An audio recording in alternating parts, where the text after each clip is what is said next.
now let's see the authorities of an agent, right? Authorities of an agent. So let's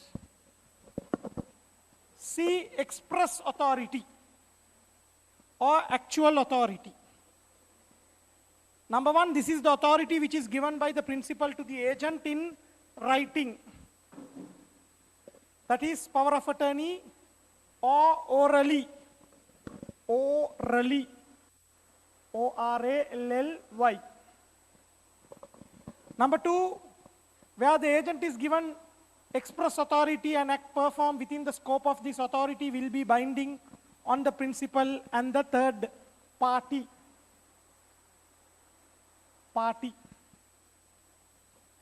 Let's see implied authority. Implied authority where an agent is employed to conduct a particular trade or business. He has implied authority to do whatever is incidental to such trade or business. Number two, this authority is available even if the principal expressly told the agent that he did not have such authority. Exception, but if the principal informs the third party also about that restriction, then the agent will lose this authority.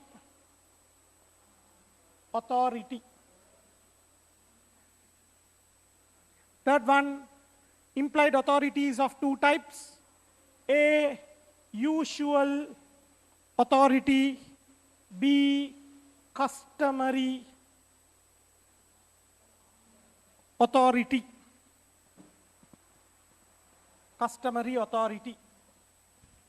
Then let's go down. You will see down apparent authority or ostensible authority.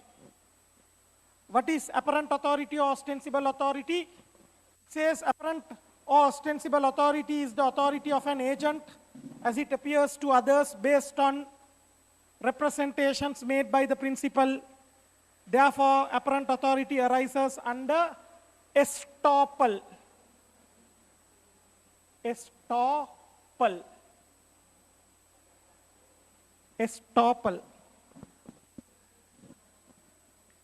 If a person's words or conduct lead another to believe that an agent has been appointed and has authority, he will usually be stopped from denying the authority of the agent, even though no agency was agreed between those two persons. In such a case, the agent is said to have apparent authority to act for the principal.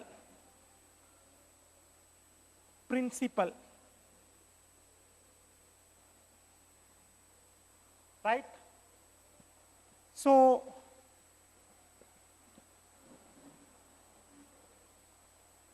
let's briefly see. If you see the agent's authority,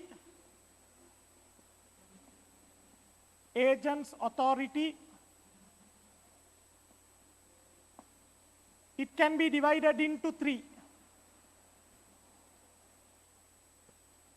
Express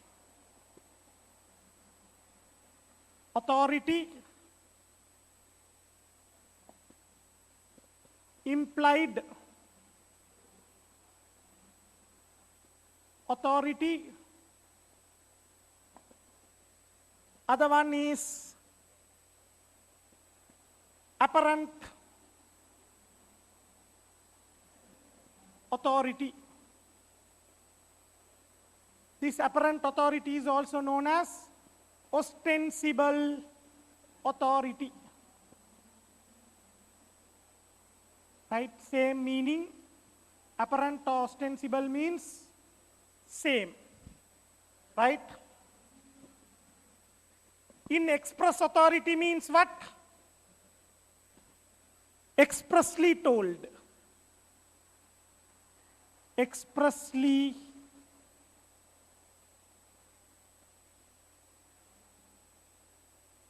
given by the principal. Given by the principal. Implied authority means impliedly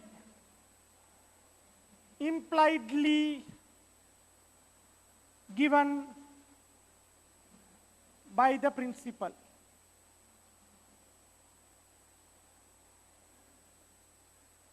Example, in writing, orally, impliedly is example, by conduct,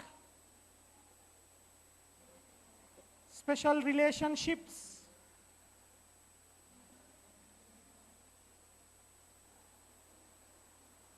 etc. Apparent authority means what? How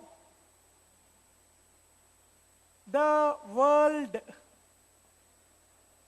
sees it. How the world sees it is the apparent authority.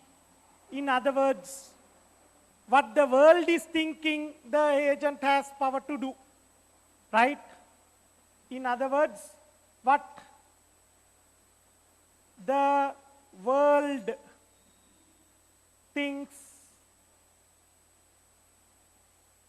as what the world thinks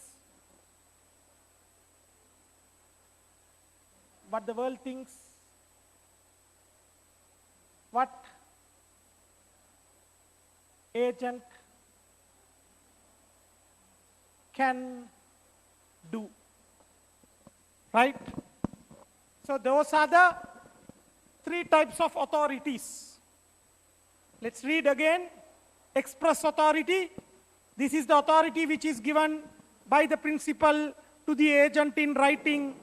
Example, power of attorney or orally. So expressly told, that is in writing or orally told. Then second one, where the agent is given express authority, an act performed within the scope of this authority will be binding on the principal and the third party. Right? So that's clear. Implied is where an agent is employed to conduct a particular trade or business, he has implied authority to do whatever is incidental to such trade or business. Right? If I appoint a person to do some job, whatever powers that is necessary to do the job, I have given him. Right? And I am responsible for whatever powers that he exercises. For example, a security guard. I appoint a security guard. Now, if that security guard goes and hits a person, I am responsible, right? Because if I appoint a security guard, I give him all the necessary powers to do his job, right? So that is implied authority. Then it says, number 2, this authority is available even if the principal expressly told the agent that he did not have such authority. Exception, but if the principal informs a third party also, but that restriction, then the agent will lose this authority. But remember, certain powers goes with the job. But unless I tell he has no powers, let's say for example, I tell the security guard, you have no powers to check the girls. Right? I tell the security guards, you have no power to body check the girls. But what does that security guard do? He does body checks to the girl. Right? There, can the girl sue me? Right? The problem is, if I have also informed them he has no power, and if I have informed him also you have no power to body check the girls, and the girls also knows that I have told them Security guard, I have not given security guard the power to body check.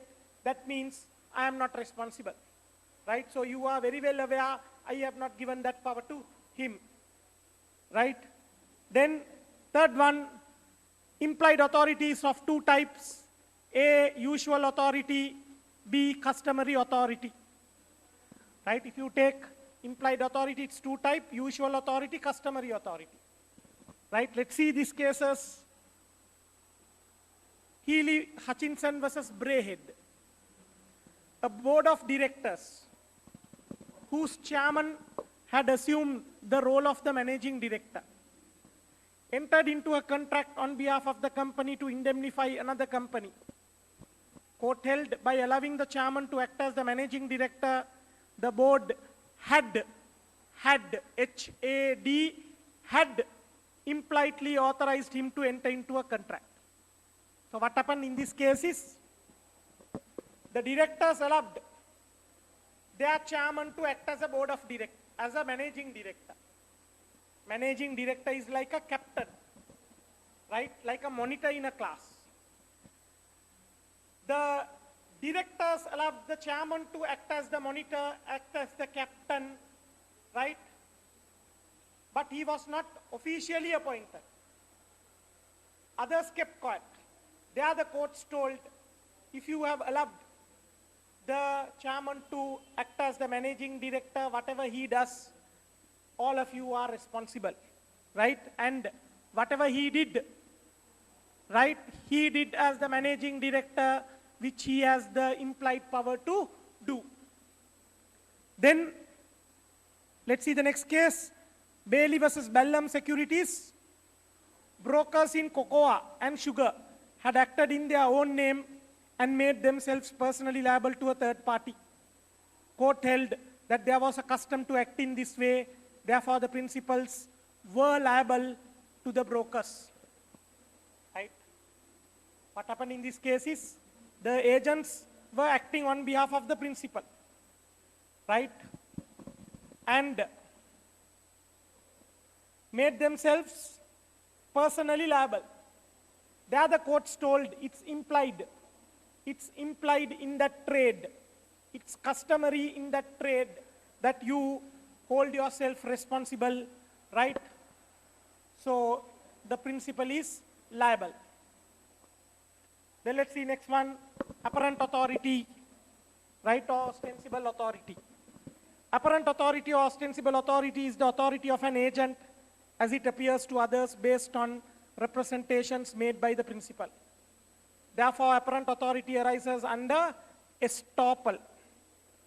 If a person's words or conduct lead another to believe that an agent has been appointed and has authority, he will usually be estopped from denying the authority of the agent, even though no agency was agreed between those two persons. In such a case, the agent is said to have apparent authority to act for the principal. Right? What do you mean by apparent authority or ostensible authority? If the world thinks that somebody else can act on your behalf, right? If the world is thinking, right? If the general public is thinking that somebody else can act on your behalf, that is what is called apparent authority, right? Like, for example, on behalf of the boss, the secretary can give permission, right? Secretary can give permission. Let's say, for example, you want to go and ask permission from the boss, right? Whenever you go to meet the boss, boss tells you to speak to his secretary, right? So, if the secretary gives permission for you, it is good as the boss giving you permission, because everybody in the company thinks secretary has the power to do things on behalf of the boss, right? So, in such an instance, that is what is called apparent authority. Sometimes the secretary will do something which the boss has not told. The secretary will do something the boss has not told, Then what happened?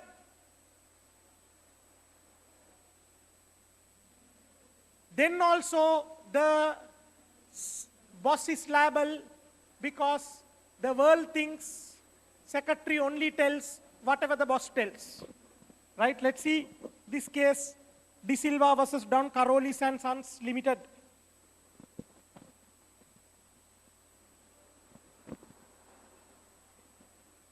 Court held that a salesman who sells goods in a shop has apparent authority to receive payments for the goods sold by him as an agent of his employer. Right? So a salesman who is selling goods, he also has a right to accept money. Understood? So it's apparent. The world thinks, general public thinks, when you go to a shop, you ask a salesman for goods, and when the salesman gives goods, you think you think the salesman have the power to receive the money also. Then let's see next one, Panorama Developments versus Fidelish Furnishing Fabrics. A company secretary hired cars stating that they are for the company's purpose. However, used them for his own private purpose. The company refused to pay the hire.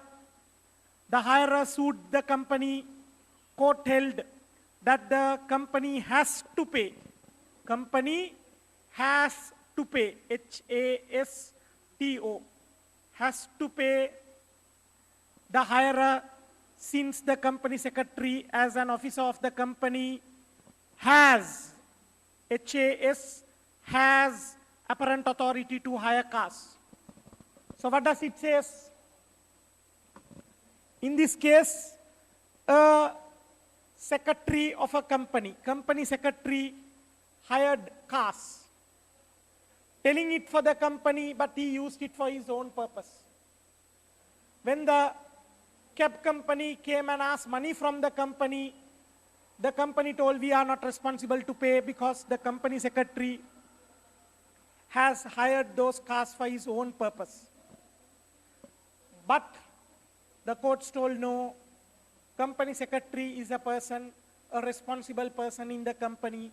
So if he enters into any contracts on behalf of the company, the third party has a right to think that he has the power to do so, even though he might not actually have the power, but that doesn't matter. The third party thinks he has the power, so you have to pay for it. The company had to pay for it.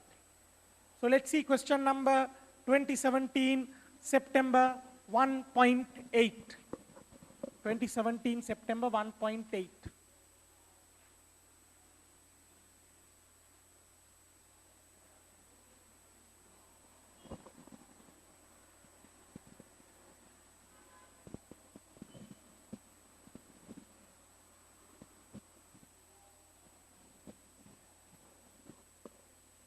Right, let's see which of the following is correct in relation to the law of agency. Right, 2017, September 1.8. Right, they're asking what is the correct answer. A, actual authority is the authority that is impliedly conferred on the agent by the principal.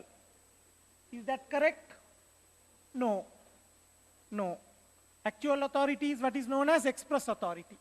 Express authority is not impliedly conferred, it is expressly conferred. So that is wrong. A is wrong. B, an agent is personally liable when he does not indicate to the third party that he is contracting as an agent. An agent is personally liable when he does not indicate to the third party that he is contracting as an agent. Yes or no? Yes. Right? If the agent don't disclose, that he is an agent, then he becomes personally liable. Then C, an agent is not personally liable when he is contracting on behalf of non-existing principal. Wrong. If he is contracting on behalf of an unexisting principal, he is personally liable. Then D, an agent only has ostensible authority to act on behalf of the principal. Ostensible authority? No. He has express, implied, and also ostensible authority. Right? So D is also wrong. So A is wrong, C is wrong, D is wrong. The correct one is B. Then let's go to the next topic. Types of agent. Right? Let's see types of agents.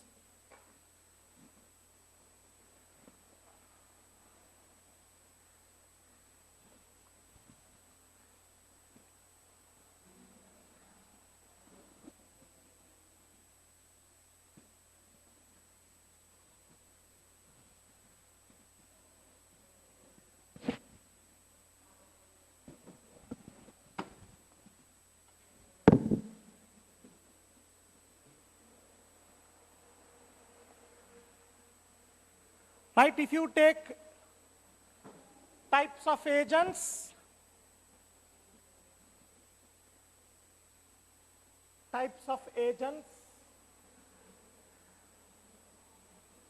you get different types, right? Mercantile agents.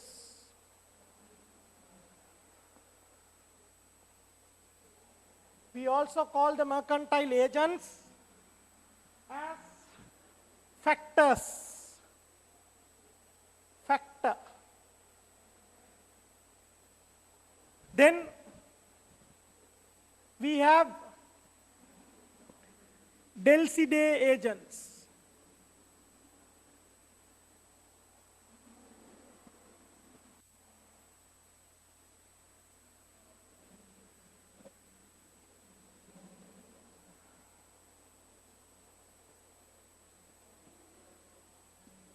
Right, agents.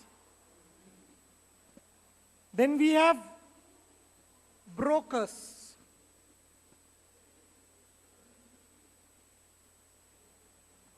Then we have auctioneers. Right? Now if you see,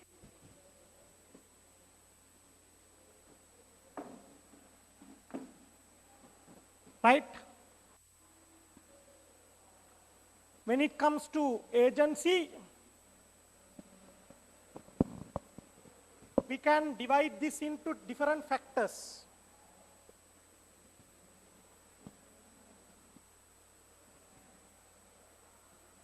Possession,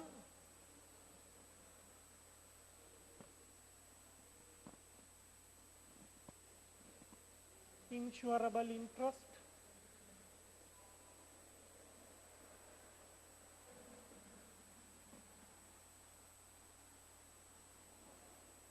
mortgage,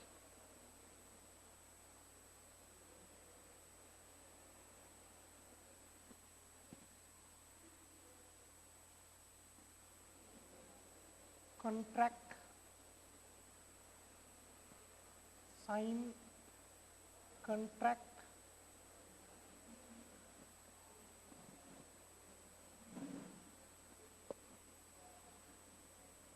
warranty,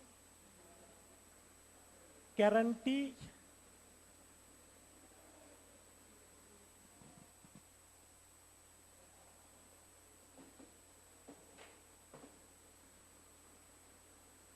receive payment,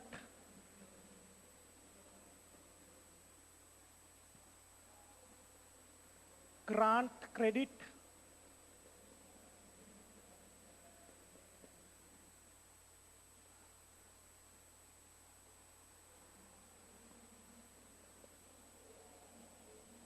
file case in agent's name,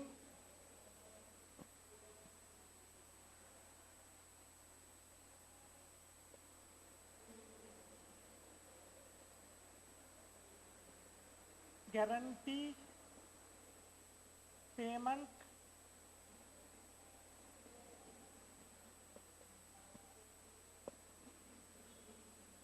guarantee acceptance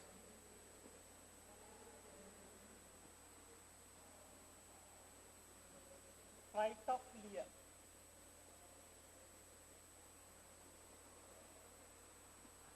Right? So when we are talking about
right, let's see.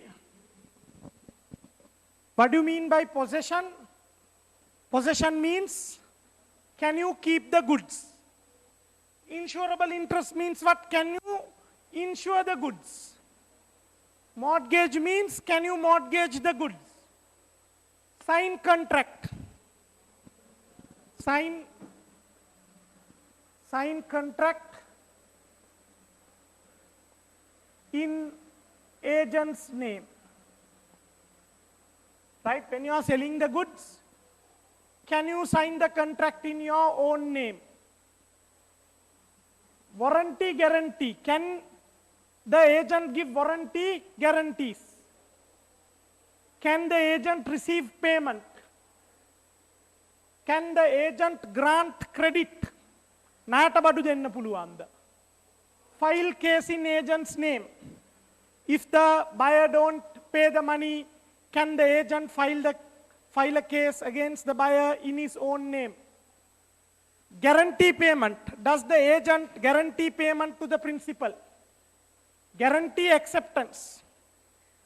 Does the agent guarantee that he will accept the goods from the principal? Right of lien.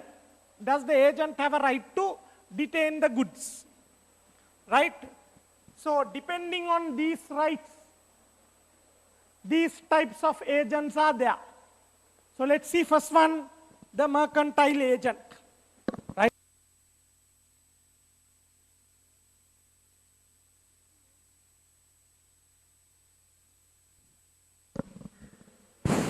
Mercantile agent is also known as a factor. Factor, F-A-C-T-O-R, here, factor. A mercantile agent is an agent employed to sell goods which are entrusted to him by his principal. So if you see a mercantile agent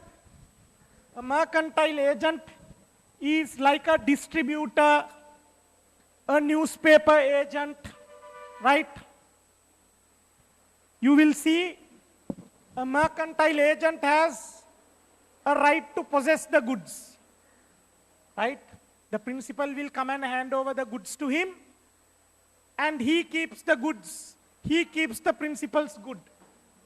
He can insure it, right? Then, if he wants, he can mortgage. He can sign contracts in his own name, mercantile agent. He can give warranties, guarantees. He can receive payment. He can grant credit. He can file a case, right? But mercantile agent don't guarantee payment, right? So mercantile agent don't guarantee payment, neither he can guarantee acceptance, right? But he has a right of lien. Then, if you see Del C. Day agents, let's see.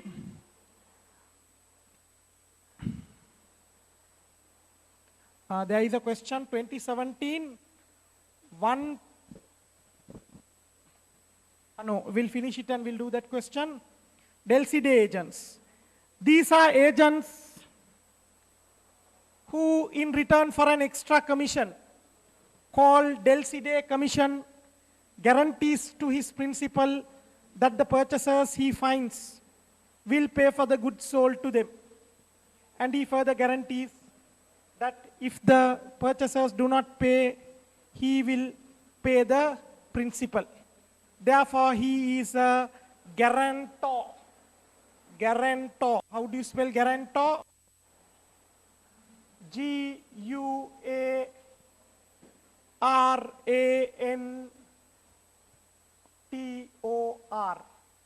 Guarantor. Guarantor for the payment.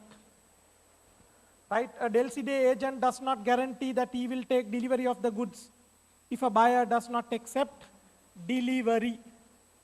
Delivery. Right? So, Del C. Day agent is also like a mercantile agent, right? Except he guarantees payment. Now the difference between mercantile agent and Del C. Day agent is mercantile agent don't guarantee payment, but Del C. Day agent will say, I will somehow sell the goods and get you the money. If I can't sell the goods, I will pay you the money. The Del C. Day agent says. But he will not accept the goods. If he don't sell the goods, if he can't sell the goods, he will take the goods to be taken away, but he will pay the price. Right? And he has a right of lien. Then let's see brokers. A broker is an intermediate between the seller and buyer whose function is to meet up the buyer and seller. Right? Seller.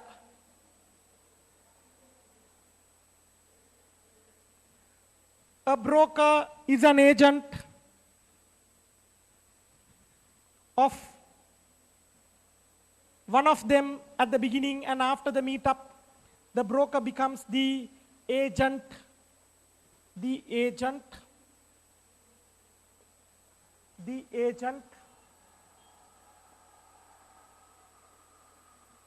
of both. Therefore, the broker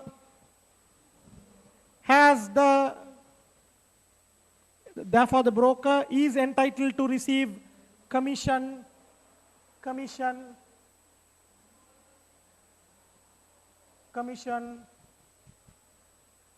known as brokerage from both.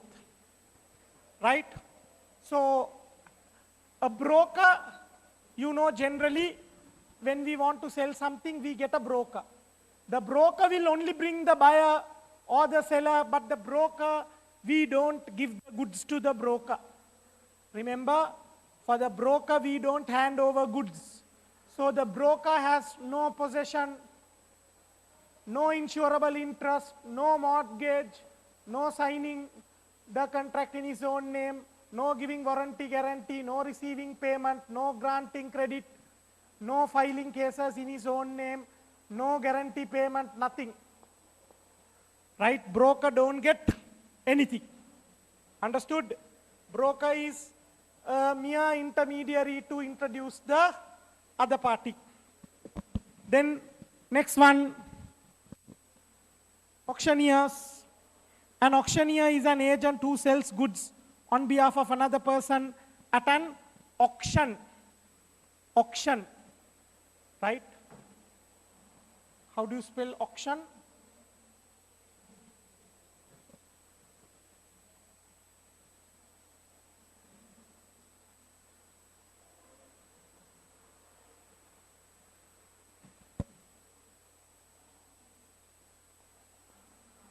Auction, right?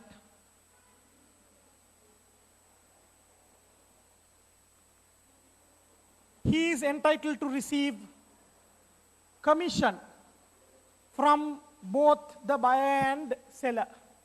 Commission. Right? Auctioneer means who? In Sinhala we say Vendesikaru. Right? In Sinhala we say auctioneer is Vendesikaru. I think in Tamil you say Elam, no, for auctions. Right? Auctioneer, of course, we hand over the goods. He have an incurable interest, he can mortgage, he can sign, right? He gives warranty or guarantee, he receives payment, he can grant credit, he can file cases, but again, he don't promise the owner that he will somehow sell the goods. This is also not available, this is available, right? So, that is auctioneer, right? So then that finishes the types of agents. Let's go to the last topic of the TUT, termination of agency. Right, one before last topic, termination of agency.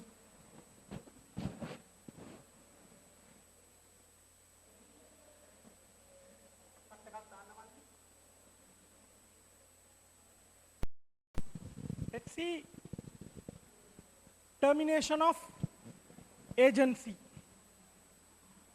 right? Termination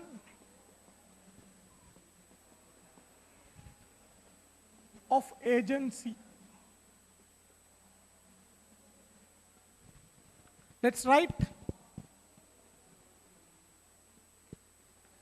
agency relationship is terminated, number one, by the act of parties. Act of parties, P-A-R-T-I-E-S, parties.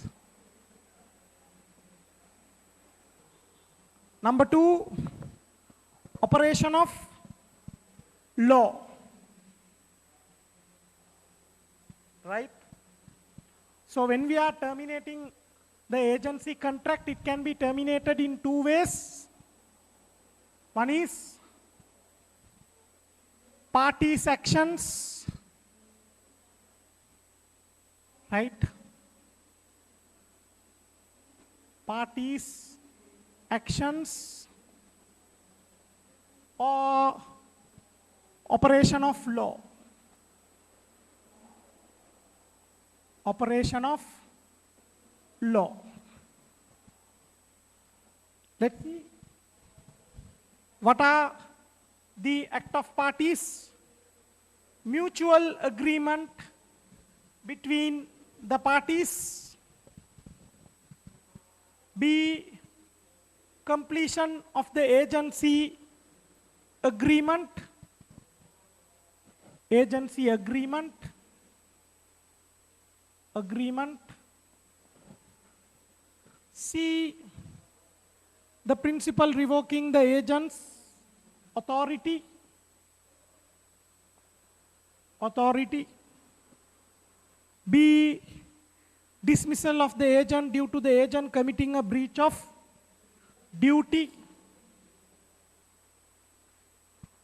E, express renunciation, giving up of the agency by the agent. Agent, right? So, if you see by parties' actions, what are the ways? Mutual agreement. Mutual agreement, that means both parties agree to finish the agency agreement. B, completion.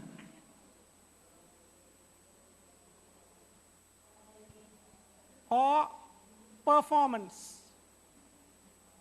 You completely do it. Whatever the agent promised, the agent do it and finish it. Next one, principal revoking the agent's authority. Revocation. What do you mean by revocation? You remove the authority that you gave to the principal. Withdraw. The next one, dismissal of the agent.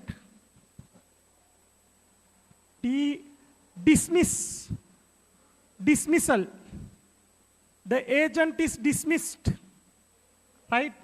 Then also the agency relationship is over. Other one is renunciation.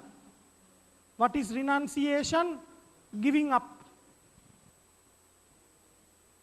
Giving up. Dismissal is sack. Right?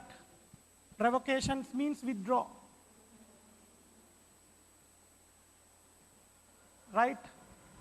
So the agent comes and says, I want to give up my agency, then also it finishes. Then let's see operation of law. Right? A, death. B, bankruptcy. Bankruptcy. C, insanity. Right? And G, A, B, C, D. D, frustration.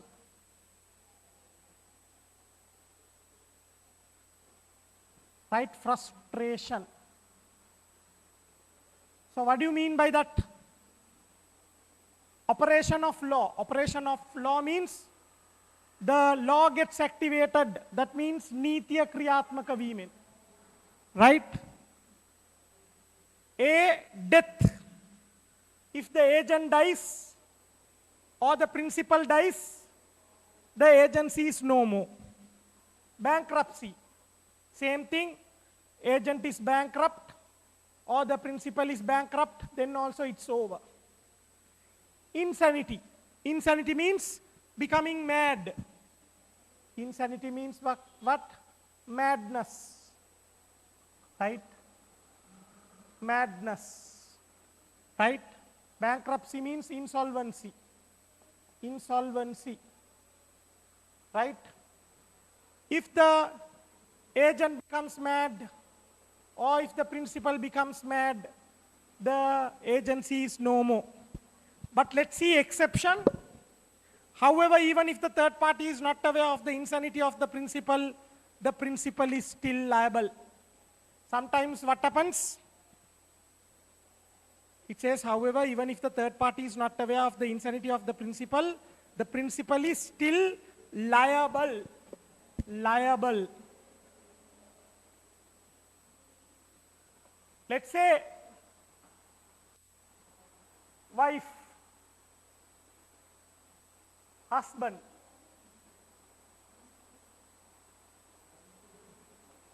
shopkeeper, right? Wife goes and buys goods. Buys goods from the shopkeeper, saying that the husband will pay. Can the wife do that? Yes, because the wife is husband's agent, right? But what happens?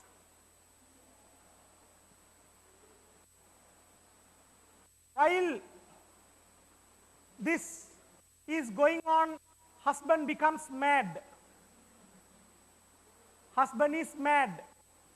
If husband is mad, can the wife go and buy goods from the shopkeeper telling husband's name? The answer is no. The wife shouldn't do it. But what happens if wife don't tell the shopkeeper that husband is mad, but continues to buy it? The shopkeeper does not know that the husband is mad. Then what happens? The husband is liable. Understood? If the shopkeeper didn't know that the husband is mad, when the wife bought goods from him, saying that husband will pay, then the husband is liable even though he is mad. That is what was told in this case, Drew versus Nunn. Right? Here what happened is, in this case, her husband gave authority to the wife to buy goods from D. But the husband later became mentally disordered. D did not know about this, but the wife continued to buy goods on husband's account from D. It was held that D was not aware of the insanity of the husband, therefore the husband is liable. The husband is liable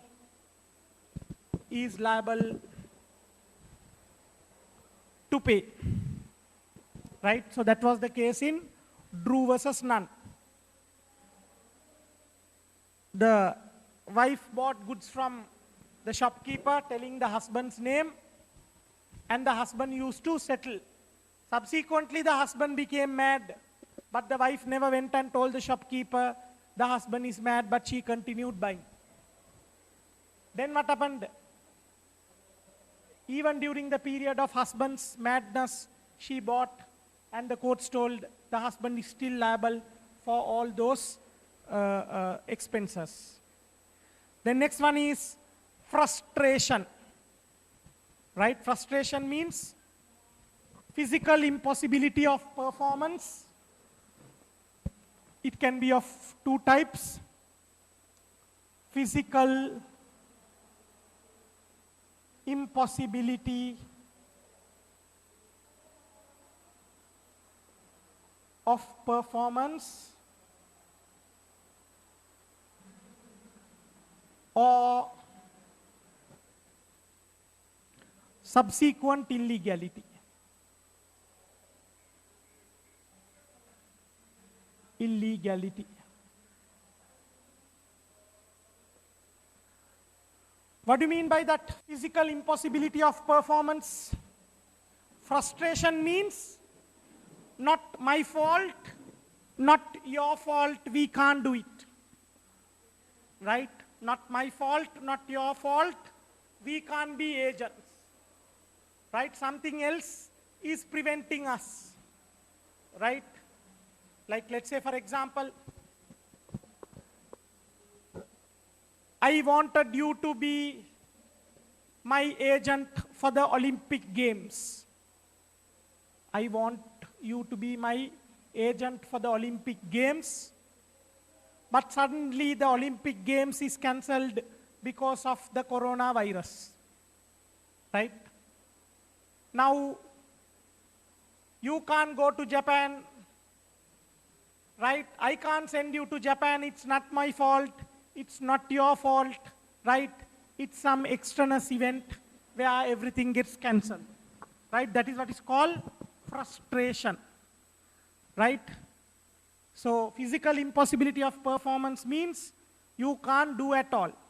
Example, if an agent is appointed to sell a car, the agency terminates by frustration if the car is destroyed by a fire.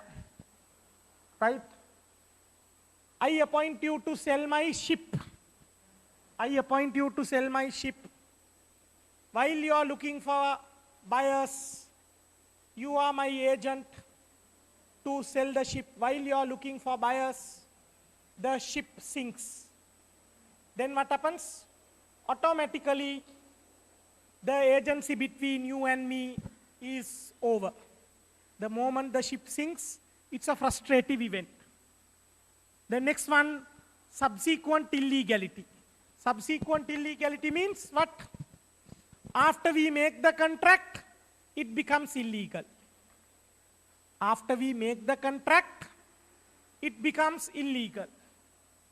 At the time of making the contract, it's not illegal, but only after making the contract, it becomes illegal. Like, let's say, for example,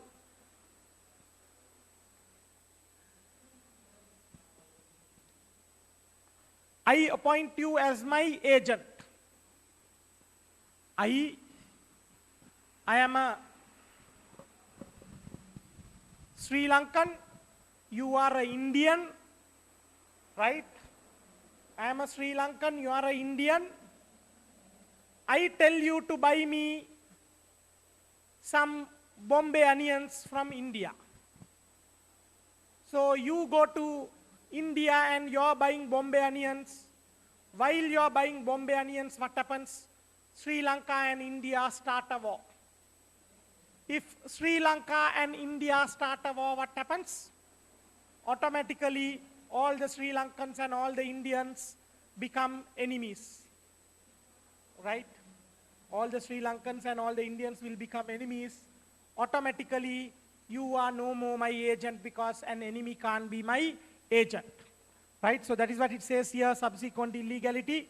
Stevenson and Sons versus Actfer Cartanagen Industries. SS were the sole agents for a German firm in UK for the sale of machinery on a commission basis. Court held that the outbreak of war between UK and Germany terminated the agency since Germans and British became enemies. Right, let's see the question. 2017 September 1.7. 2017 September 1.7.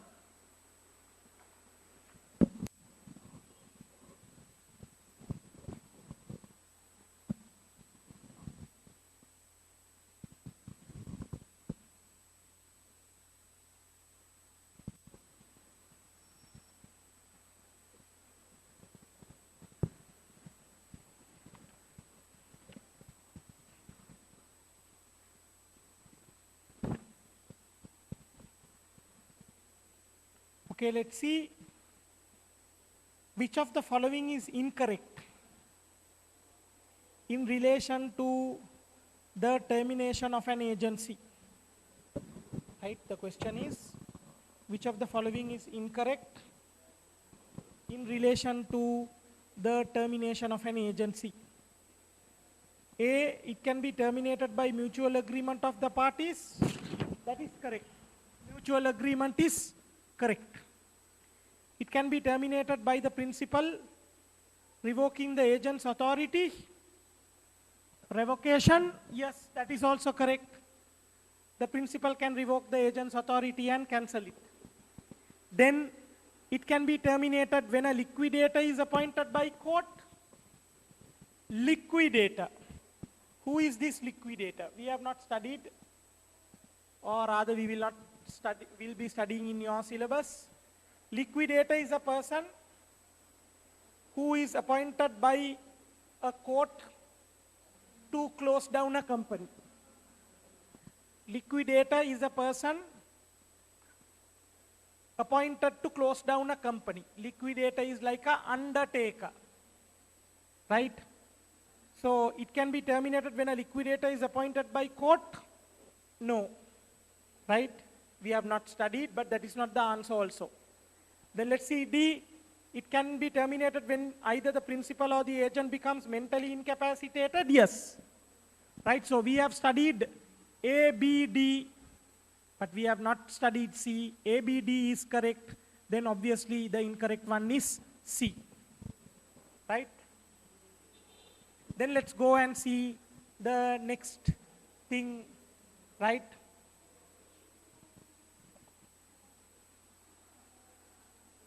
No, before that we have another question. 2019 March 1.6. 2019 March 1.6.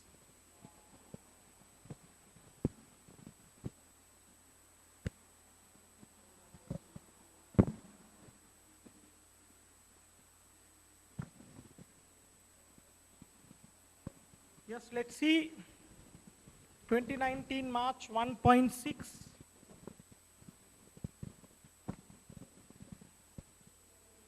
The termination of a contract of agency could be Roman number 1 by the dismissal of the principal by the agent. The termination of a contract of agency could be by the dismissal of the principal by the agent. Can the agent dismiss the principal? No, the agent can't dismiss the principal. The principal can dismiss the agent. What the agent can do is renunciation. So Roman number 1 is wrong. The agent can't dismiss the principal. It's the principal who can dismiss the agent. Then Roman number 2, by the death of the principal or the agent. Yes, that is correct. If the principal dies or the agent dies, the agency terminates. Roman number 3, by mutual agreement between the parties. Yes, mutual agreement is correct. Right, by mutual agreement, you can terminate, right, the agency. Then by the agent revoking the principal's authority. By the agent revoking the principal's authority. No, the agent can't revoke the principal's authority. It's the principal who can revoke the principal's authority. Right? What the agent can do is renunciate. Do a renunciation, to give up. So this revoking cannot be done by the agent. So that is also wrong. So the correct answer is 2 and 3. Right? 2 and 3 is the correct one.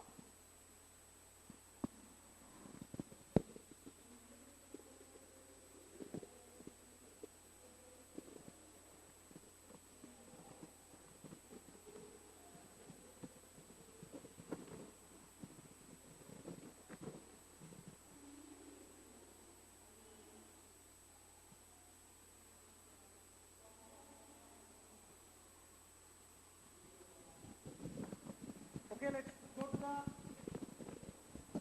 last topic.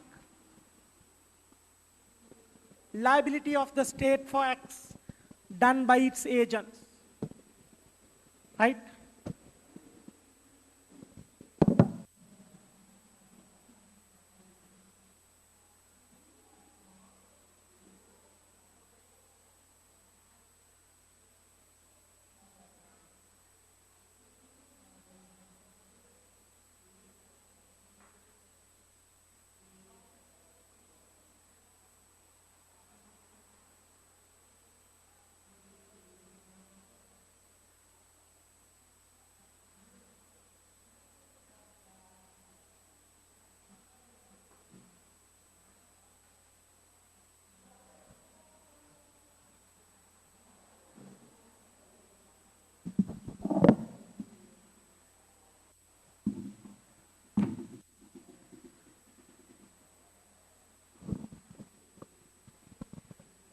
Liability of the state for acts done by its agents. Liability or state liability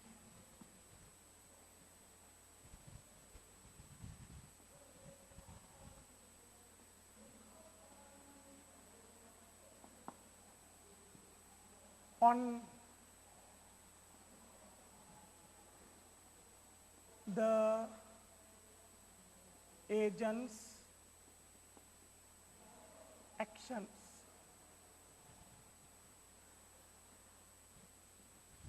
Right? What do you mean by that? Let's say, for example, the police.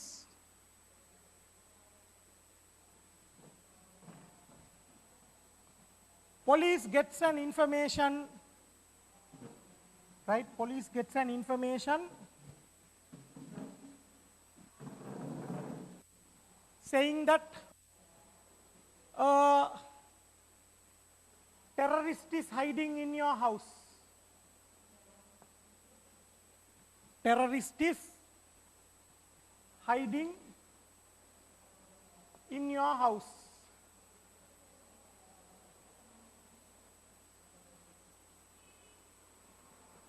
Right? Police gets the information saying that a terrorist is hiding in your house.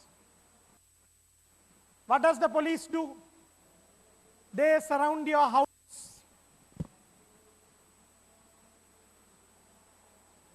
They surround your house and they start shooting at the house. Right? This terrorist is a suicide bomber. They get information saying that he is a suicide bomber. So the police also gets excited and they want to kill him. So they start shooting at your house and totally destroy your house. They put a bomb also, right? Grenades, mortars, and totally destroy your house. Fortunately, you were not there.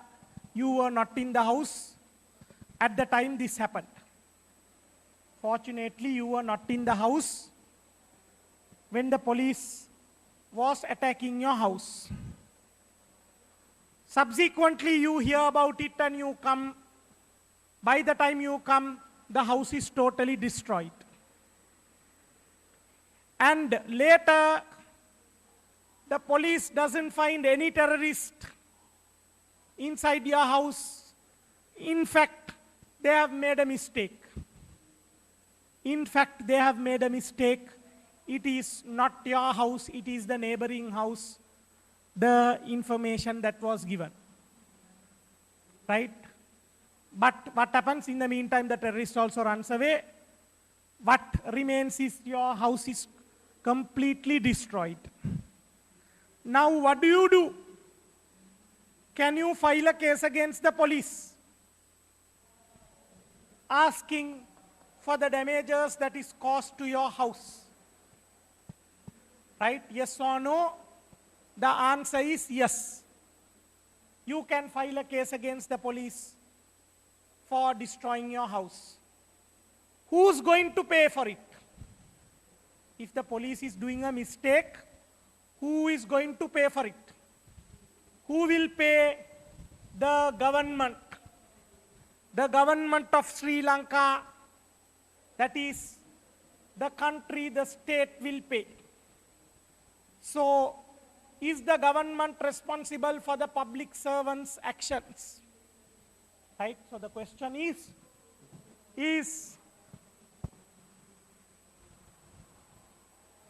the Sri Lankan government responsible for the public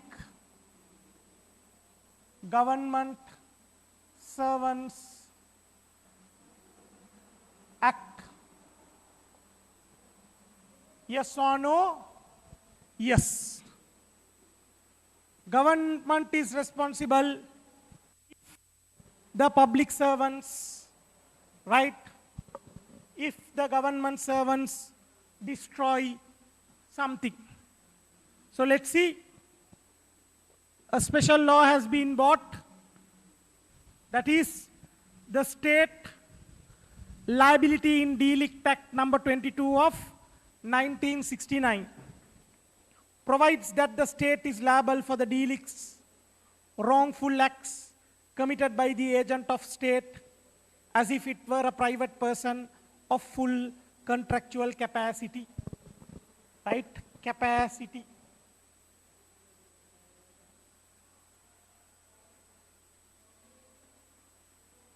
Capacity.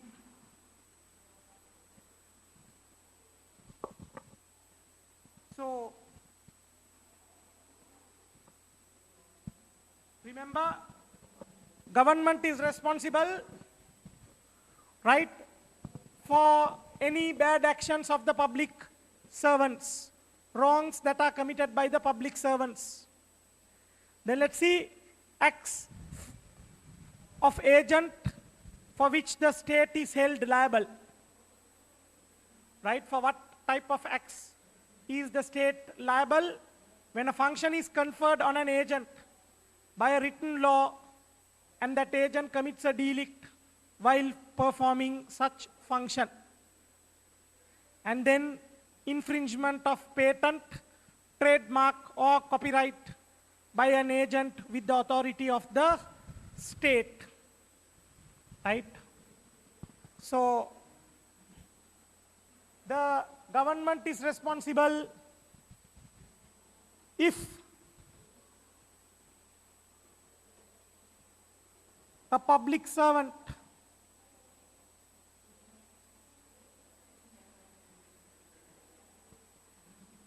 commits a wrong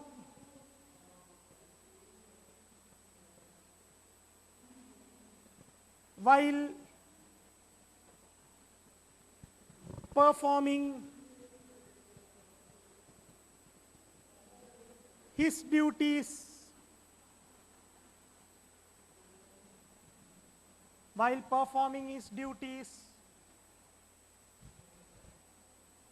right?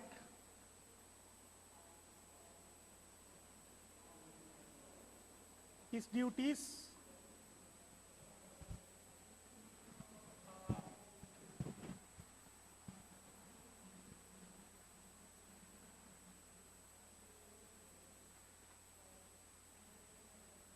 duties entrusted by law. Right? If the law has told him to do some duty, while him doing the duty, if he makes a wrong, the government is responsible. Right? Like I told you, the police has been told to shoot at terrorists, while the police to catch the terrorist. So while the police is going to catch, if they shoot or destroy some property, the government will pay. Then B, if a public servant infringes a copyright or violates a copyright,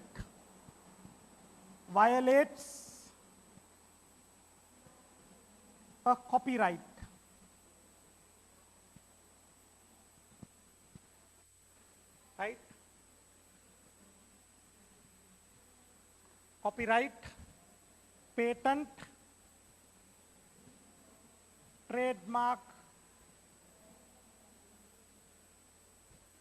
and other intellectual property.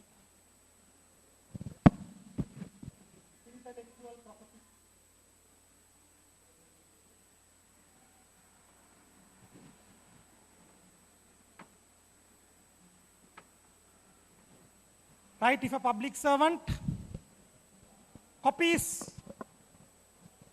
your inventions, right, while doing his duty, still the government is responsible. Right? Public servants can't copy your things. For example, let's say Martin Wickramasinghe wrote Model Dua. What does the education department do? Without his permission, they print Model Dua and distribute among the students. They can't do that. Before they do, they must ask permission from Martin Wickramasinghe if they can do it. Then let's see next one. Acts of agent for which the state is not held liable. Right? The acts of agents for which the state is not held liable. That means where the government is not responsible for these wrongs that are done by public servants. Right? What are they? Number one, an act or omission by the agent while discharging responsibilities of a judicial or quasi-judicial nature. nature, N-A-T-U-R-E, quasi-judicial nature. B, execution of a judicial process.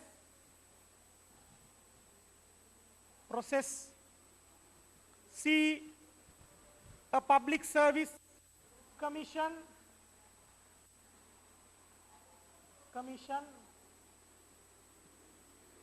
D, a judicial service commission.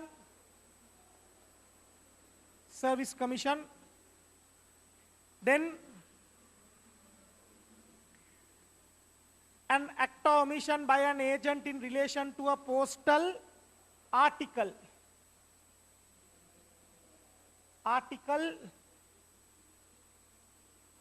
Then an act or omission done by a member of the armed forces of the state whilst being on duty.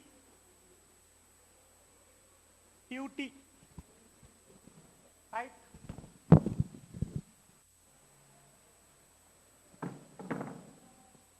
What do you mean by that?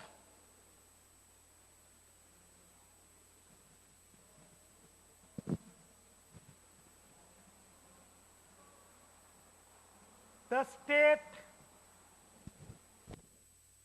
is not liable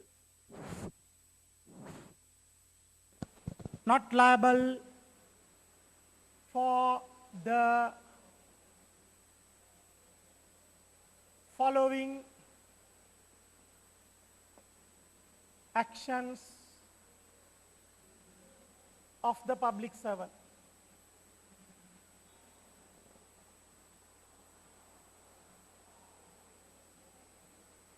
What are they?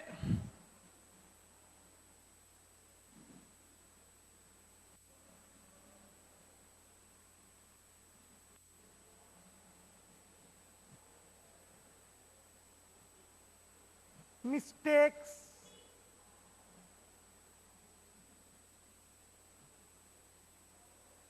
made in court cases. Right? Mistakes made in court cases. B, mistakes made when delivering letters.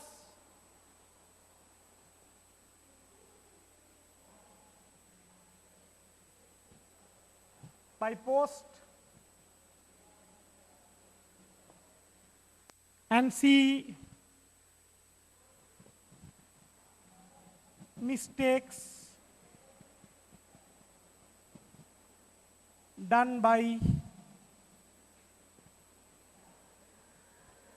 soldiers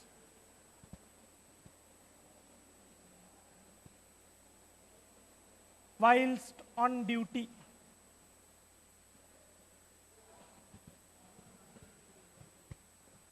Right? The law says, right, the government is not responsible for these types of mistakes. What are they? An act or omission by the agent while discharging responsibilities of a judicial or quasi-judicial nature. Execution of a judicial process. Public Service Commission. A judicial service commission. What do you mean by that? In courts, if a judge makes a mistake, right, or something like court, labor tribunals, if they make mistakes, right, any court proceedings, if there is a mistake, then you can't blame the government. Next one is post. When you are sending a letter through registered post, right? If the postman don't deliver it properly, you can't again hold the government responsible. Then next one, soldiers. Soldiers of the armed forces, while on duty, if they make a mistake, again the government is not responsible. Right? So those are the liability of the state for acts done by its agents. Let's see questions.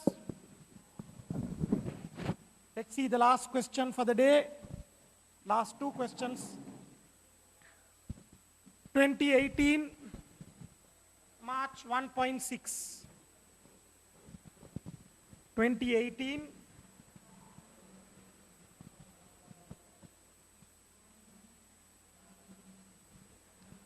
March 1.6, right? It says, which of the following is an instance where the state is held liable for the acts of its agents? Right? So they're asking what are the instances where the state is held liable for the acts of its agents. A, any act or omission by an agent in relation to a postal article, right? For that, is the government responsible? No.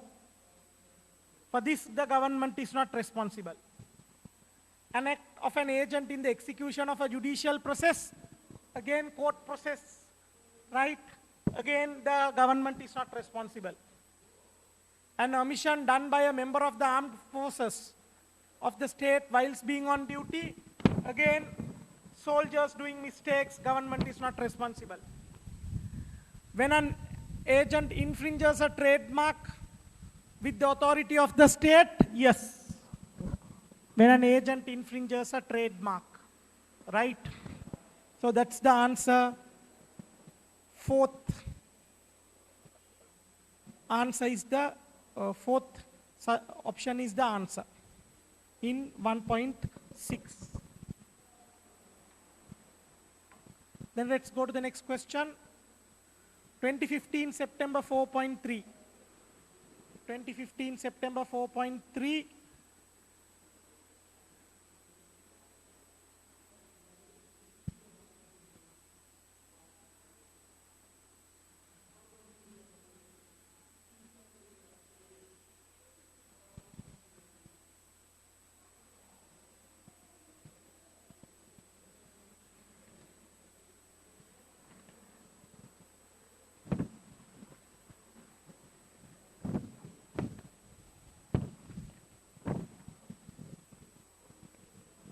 Let's see, liability of the state for acts done by its agents is covered by the state liability in Delict Act number 22 of 1969. Out of the following acts done by an agent of the state, which one is the state liable for? A, an act by the agent in the execution of a judicial process? No, the government is not liable. When a function is conferred on an agent by a written law? Yes, right? If a public servant has been given a duty by a written law, yes. Any act by a member of the armed forces of the state whilst being on duty? Yes, no. The government is not responsible. Then any act by an agent in relation to a postal article, again the government is not responsible. So the answer is B. Right, so 4.3, the answer is B. Right, so that finishes the lesson, that finishes the tute, right? That finishes the tute.